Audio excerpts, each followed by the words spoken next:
Recore is a game that I have been incredibly excited to play. Apart from knowing it would be my first official Xbox One review, and the first game I've played on the Xbox One in general.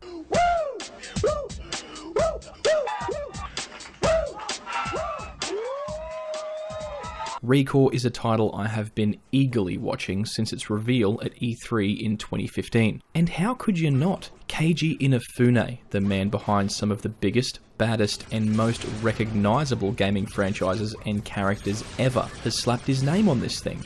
If Mega Man, Dead Rising, Lost Planet, or Onimusha are anything to go by, then we could have been in for something really special with Recore.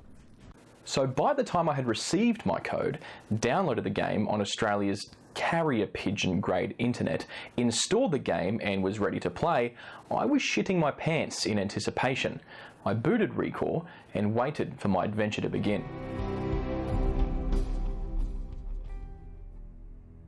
No, there's nothing wrong with the review. You are watching a real-time demo of the very first loading screen I faced in Recore. I actually thought the game had frozen. I waited and waited, and finally, after what felt like an eternity, the game loaded. I'm not kidding either. The loading times in Recore are probably my main gripe with the game. Taking up to 3 minutes to load into the beautiful yet unrealised world of Far Eden. In fact, this game is chock full of beautiful, fun and rather innovative design choices that are marred by both technical and story-driven shortfalls. Recore was designed by Keiji Inafune's brainchild Concept, but its technical assets were developed by Armature Studio, which could explain the reason why there appears to be such a disconnect between the overall design of the world, characters and landscape, and the technical issues faced by the game itself. Released in September of 2016 as a Windows exclusive, Recore was one of the first games to be available as a part of Microsoft's Play Anywhere campaign, in which purchasing a digital copy on one medium granted you access to the title on the other. It's a really cool initiative, and one that I hope to see not just continue, but get actively picked up by Sony. I've already established that Far Eden is a rather beautiful place. What I haven't spoken about is the crushing isolation that I felt while exploring the vast empty spaces between dungeons. And look, this could be an inherent design choice, especially considering the events of Recore take place 200 years in the future, after mankind is all but wiped out during what is known as the Dust Devil Plague. And if this is the case, then they fucking smashed their attempt at making me feel like the only human left on the planet. However, I tend to think that the loneliness I felt was more due to the fact that there really isn't anything to do between dungeons and story points. Character development suffers from the same problem, despite spending a large amount of time with Jewel.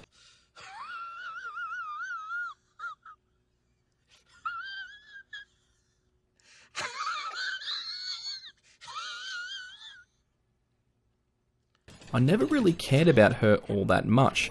In fact, I took more of a liking to the robotic companions following her around.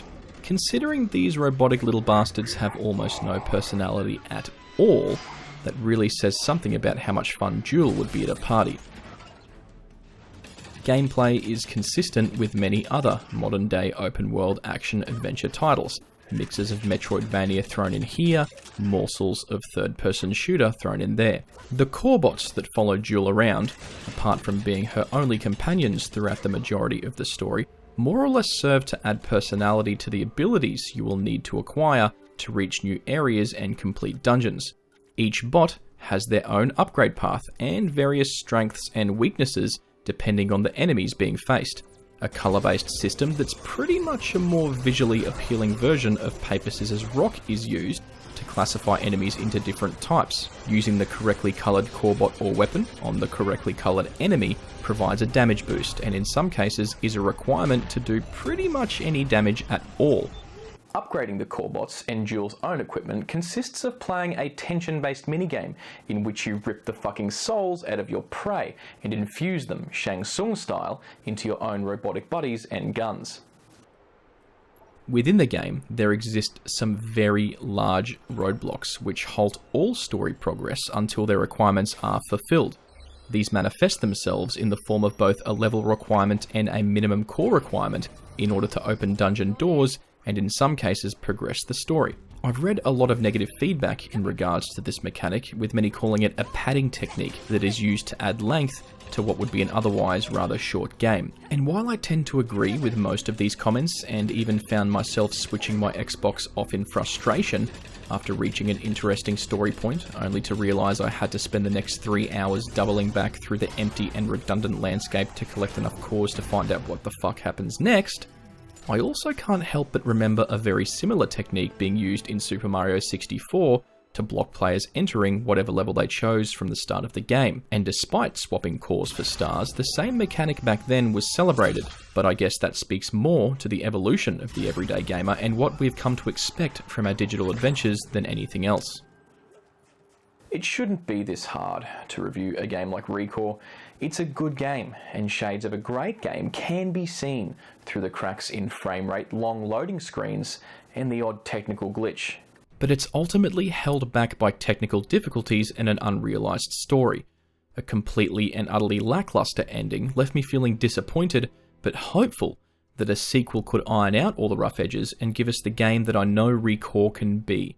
Despite giving this game a 6 out of 10, it's a very solid 6, and I would definitely recommend Recore to anyone looking for a game to blast through during a weekend.